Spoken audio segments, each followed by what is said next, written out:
When has a rabbit ever laid eggs? Right. Come on. Bring it out. You see how that doesn't make sense? Right. But then we would teach it to the kids like they're supposed to understand it. Right. We encourage them to be confused. Right. So then we teach them to get eggs. And then what does a bunny laying eggs have to do with Jesus Christ? Wake them up. You see how that's the thing we gotta see. We don't even pay attention to those things because that's what's leading us in confusion. But you know one thing that the Lord does want us to keep? Passover. Right.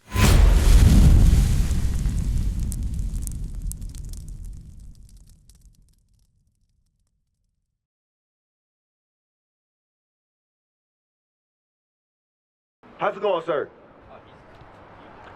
You said this is Jesus? That's what he said. Let me ask you, where did you hear that this is Jesus Christ? No, man. Huh? What is the question? I'm asking, where did you hear that this is Jesus Christ? Come on. Where? Yeah, where'd you hear that? Is it church? Is it your family? Church? Okay, so you read the Bible? La Biblia? No, man. No? So, here, now I'm going to show you something real quick, right? Because on that flyer, on the back of it, it's a real description of Jesus Christ. So go read it for you, okay? In Apocalypse, right? One moment, go ahead. The book of Revelation, chapter 1 and verse 1. The revelation of Jesus Christ, which God gave unto him, to show unto the servants things which must shortly come to pass. Jump to verse 14. Verse 14. His head and his hairs were white like wool. You understand what I'm saying? So it says that Jesus Christ's head and his hairs were white like wool. What animal has woolly hair, brother? Which animal? Yeah, which animal? Right? You ever see like a sheep? Come on. You ever seen a sheep before? Yeah. A lamb? Like a lamb? Wake them up. Right? Now, what? You seen a lamb before, right? So what people have hair that's like a lamb? You ever seen it before? No. You ever heard of an afro? No. You ever heard of an afro? This is an afro. Right. Right? Afro hair like sheep. Does this hair have like sheep? Hey, Shalom, Israel, Most High in Christ, bless. Hey, we need you to support the Booster Club. We have men traveling all over the world. All that takes money. You can support right here. Right here. The number is 646-982-3858. That's 646-982-3858. Remember, we ain't no homeborn slave. We got to get out there and get the word out. Shalom. What's showing is that that's not what Jesus Christ looked like. Keep on. Like wool, as white as snow. And his eyes were as a flame of fire. Keep on. And his feet like unto fine brass. What color is brass? ¿Qué color bronce? Bronze?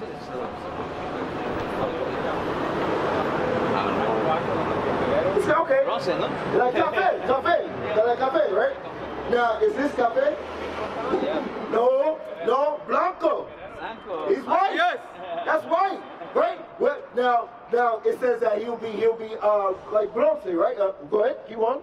As if they burned in a furnace. Okay, now if you burn bronze, ¿qué color? Bronze, what? You know. Yeah, if you burn it. If you burn bronze, it's going to become dark brown. Dark brown. Right. These images is not dark brown. Right. The church that you went to, they lied. They lied to you, right? Did that church say that you were Mexican? Huh? Okay, let me ask you, did they celebrate things like Easter? Yeah. Do you still? Not here. No? Not Yeah, Mexico, but do you celebrate Easter? No. So you don't do the, you don't do, no, we mean not really. No, I don't celebrate, so why I need to lie? Okay. I don't celebrate those things. Okay, so- Not turkey, that's Now, say that last part again, sir? the turkey, the Thanksgiving too. So you don't celebrate any of those days? Okay. I work all the time, bro. Okay, well, here's the thing. Do you have kids and you have them celebrating? Yeah. You have your kids celebrate Easter?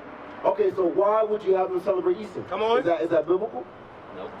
Okay, then why teach them that? I don't know, man. You never went to the church, so I don't know. Okay, so this is the thing we're dealing with. Because many of our people follow those things, well, we don't know that makes God upset. Right. Right? Give me that in Colossians chapter 2 and verse 8. Yes, sir. Right? Because the church is what teaches these things. Even though you say you don't go to the church, you're still following after the customs that they teach. Right. Things like this. We got a so-called pastor across the street that encourage things like Easter. They encourage things like us celebrating false holidays. Come on. We're here to cast those things away because that brings confusion to our people. Right. That's why we're in the bottom of society. Watch, read that. The book of Colossians, chapter 2 and verse 8. Beware, lest any man spoil you through philosophy and vain deceit. Read again. Beware, lest any man spoil you through philosophy and vain deceit. So we got to see that that's vain deceit that we're learning. Things like Easter, like, think about it. Think about it. When has a rabbit ever laid eggs? Right. Come on. Bring it out. You see how that doesn't make sense? Right. No, it doesn't make sense. But then we would teach it to the kids like they're supposed to understand it. Yeah. Right. We encourage them to be confused. Right. Yeah. So then we teach them to get eggs. And then what does a bunny laying eggs have to do with Jesus Christ? Wake them up. You see how that's the thing we gotta see. We don't even pay attention to those things because that's what's leading us in confusion. But you know one thing that the Lord does want us to keep? Passover. Right. You ever heard of Passover? Never heard of it? Well, it's important because it's part of your history. What would you say your nationality is? What happened? What would you say your nationality is? I don't know, man. Like Mexican? Mexican? Yeah. Okay, so guess what? You're from the tribe of Issachar. The history of Passover pertains to the history of your people. Easter don't got nothing to do with it. Right. Watch. This is something that's coming out. This is something you can teach your kids to keep. Watch, read that. Yeah, finish it up. Beware, lest any man spoil you through philosophy and vain deceit. Bring it out. After the tradition of men. Because Easter is a tradition of man. It's not after God. Keep going. After the rudiments of the world. After the rudiments of the world, I think the whole world pretty much, for the most part, they are the ones who encourage Easter. Right. So if the whole world's encouraging that, and the Lord already said that many will be called, but only few are chosen, should we follow what the majority of the world does? No, we gotta think. Wake them up. There's people that say that they don't believe in God and they celebrate Easter. Right. Should we be in the midst of people that say that they don't believe in God? No. You know what I'm saying? Keep on. And not after Christ. And not after Christ. But this is something that's after Christ because Christ also kept this. Read this. The book of Leviticus, chapter 23 and verse 5. Bring it out. And the 14th day of the first month at even is the Lord's Passover. So the Lord has a Passover, right? The Lord said this is something that's after him. Keep going. Verse 6. And on the 15th day of the same month is the feast of unleavened bread unto the Lord. 7 days ye must eat unleavened bread. So it says for 7 days we're supposed to eat unleavened bread. You know, like certain tortillas that don't got leaven in it. Right. You can eat those things, right? But you have to eat it for 7 days. Wake them up. Right? Because it's supposed to show a sign of us getting rid of our sin. Right? Do you know what sin is? No. You don't know what sin is? Give me that. Because sin is why we're at the bottom of society. Sin is why you gotta work so much. Why you gotta work so much to pay bills and all that? Come on. That's the reason why that you gotta do that. Wake Because up. sin is connected to us being at the bottom. Right. Let me ask you something. What do you do for work? You cook, right? You're a cook. Would you rather be a cook your whole life or you rather be a king over the earth? Make it play. Huh? Okay. That's You right. rather be a king, right? So the thing that's preventing us from being a king is sin. Right. And this is what it is. Go ahead. The book of 1 John chapter 3 and verse 4. Whosoever committeth sin transgresseth also the law. For sin is the transgression of the law. Right, and transgression means break. So sin means that we are breaking God's laws. Right. So when we are at the bottom of society, again, you working 9 to 5 over and over and over every single day, the thing is to understand is that was never supposed to be what we were supposed to do. We were supposed to rule this earth. Right. Right? You gotta think for us to be at the bottom of society and there's nothing that we see come out of it. That's a sign of a curse. Right. Right? Think of all these buildings. Here. Who do you think built it? Yeah! That's right. But do we get money off of it? Yeah. No, we don't. Come on. Okay.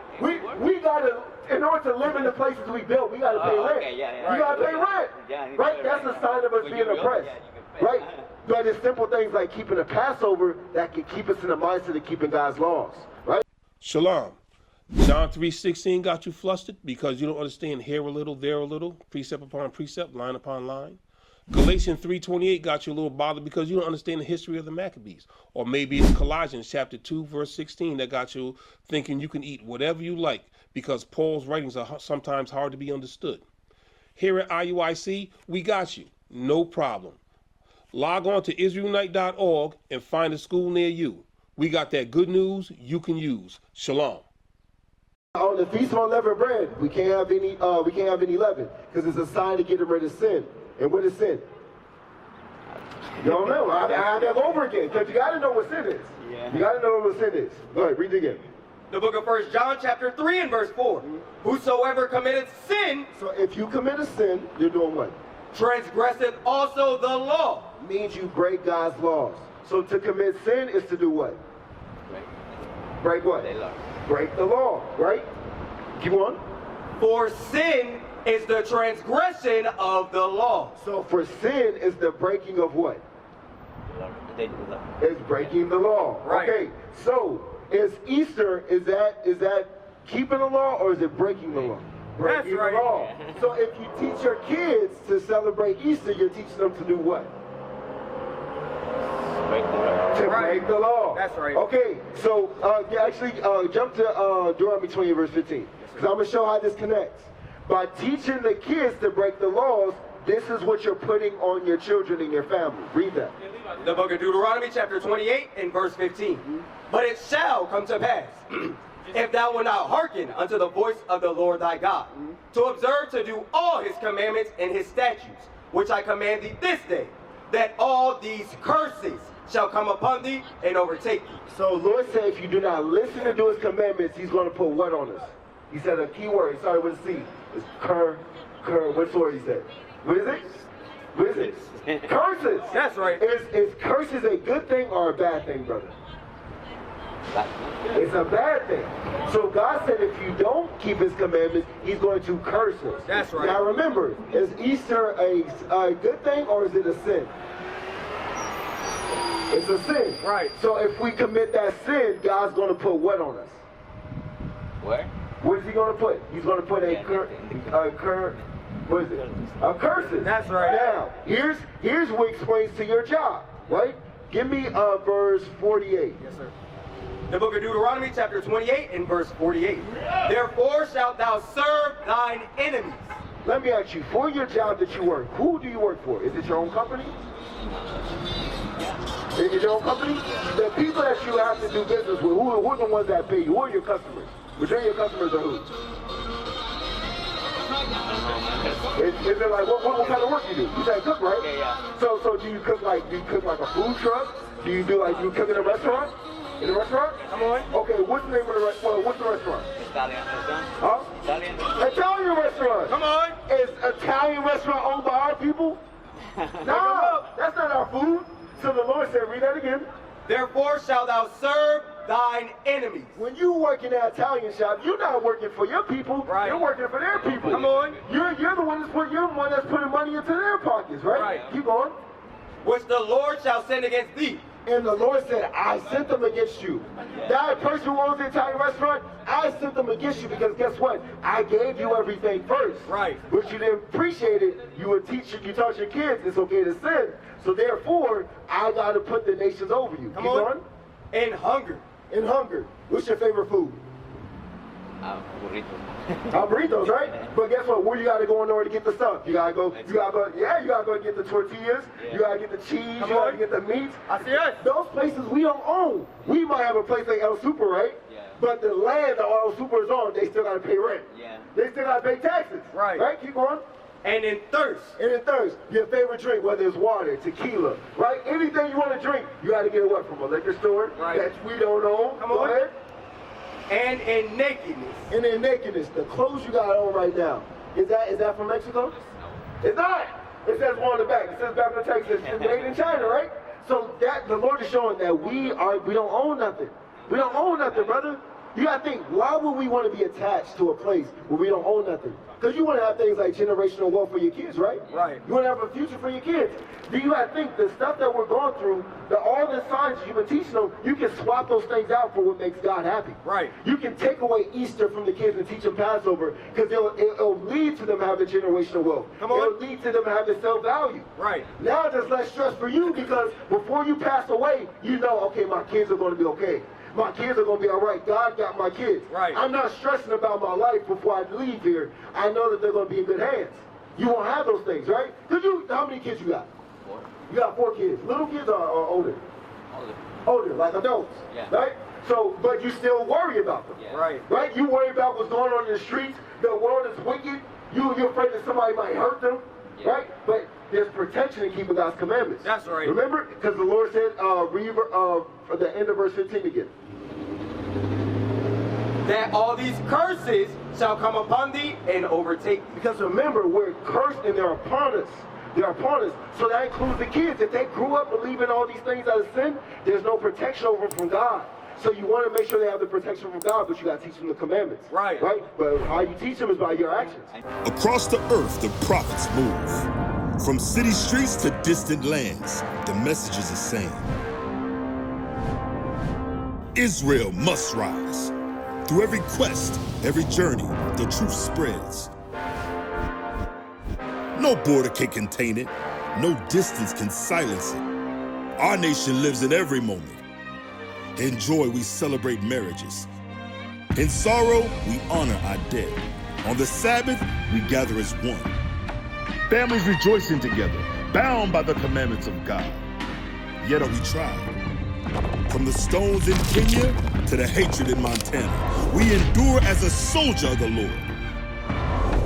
And still, the mission expands. On the airwaves, on the screens, in every nation under heaven, Israel's voice is heard. We build our communities. We raise our children in royalty. We restore what was broken. We clean what was defiled. We show the world who we are.